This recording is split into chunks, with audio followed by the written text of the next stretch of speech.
So remember that story I covered earlier about that Whammons that falsely accused a random stranger of struggle snuggle just because she thought he was creepy, and how she was actually going to trial and was convicted and was going to face jail time?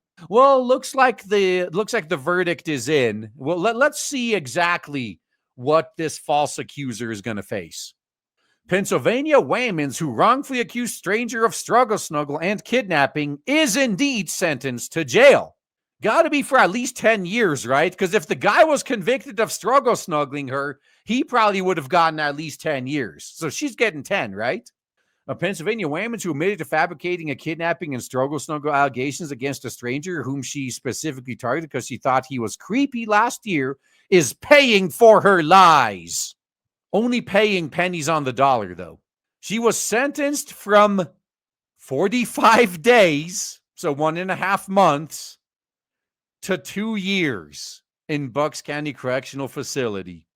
That means she's probably going to get out after 30 days for good behavior, if even that long. 45 days for ruining a guy's life. And she was also sentenced to 1 year of probation in order to have no contact with the victim, pay him $3,600 in restitution. They need to add 2 zeros to that. And is required to undergo a mental health evaluation. Oh, that's what they're going to use as an excuse. Oh, she was mentally unwell. We can't punish her for having a mental illness. In January, Rumova was facing 17 years in prison. Yeah, she's going to get 1.5 months out of the 17 years. Pleaded guilty to 7 misdemeanor counts, including tampering with or fabricating physical evidence and false reports. The lies led to an innocent man, Daniel Pearson, being jailed for 31 days until she admitted to making them up. There is a very real possibility that the false accuser will spend less time in jail than the guy she falsely accused. If that happens, there needs to be a summer of love over this. And not only did this targeted false report impact the victim and his family in unimaginable ways, but there is also a profound ripple effect. A crime like this can shatter the community's confidence in the system. It can jeopardize prosecutions of legitimate crimes of sexual violence. That's what we've been saying from the start. Like, especially like every time we see the feminazis actually defending the false accusers. Yeah, Willa, but can't you see that this is what makes people not take these allegations seriously? When we see you defending known false accusers, we know that none of you could be trusted. Pearson, 41, was present with his wife in court Tuesday, but did not wish to make a statement during the sentencing since the ordeal has been too emotional for him and his family. The DA's office said, well, at least it didn't cost him a divorce. That's what often happens in these cases. Like, wait, he was gone for a month. He probably lost his job. He was probably on the verge of losing his family.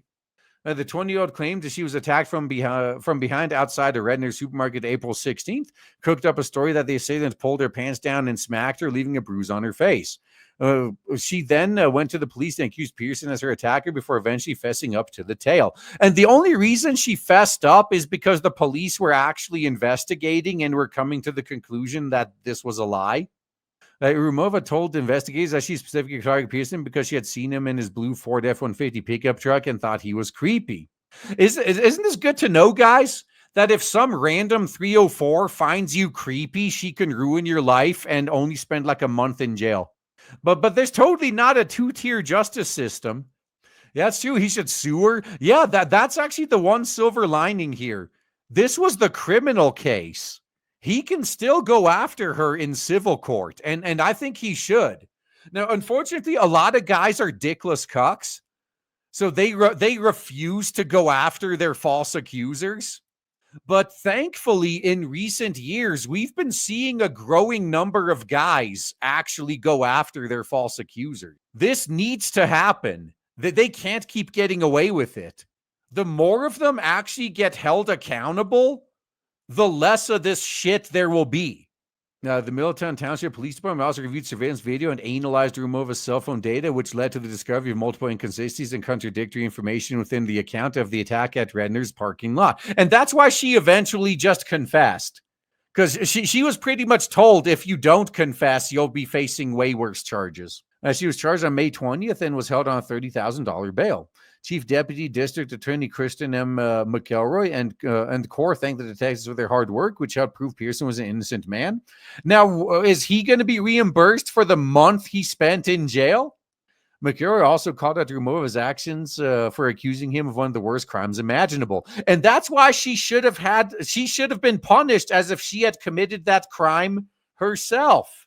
In this case, she targeted an innocent man and accused him of one of the worst crimes a person can be accused of. I'm grateful for all the work the law enforcement did in this case to get down to what happened, but that didn't change the fact that a man spent 31 days sleeping in a cell for a crime he didn't commit. Good. He better get $1 million for this. Dude, he should be suing not only the false accuser, but the city as well until he gets reimbursed for this.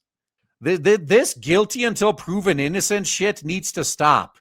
Like, you realize we're supposed to have innocent until proven guilty to prevent things like this from happening. And yet when a Whammons accuses a man, it's always the opposite. It's always guilty until proven innocent. From the moment she accuses you, all of society just assumes you're guilty until you prove your innocence. And the only way this is going to end is if the false accusers actually have to face some real punishments for their crime.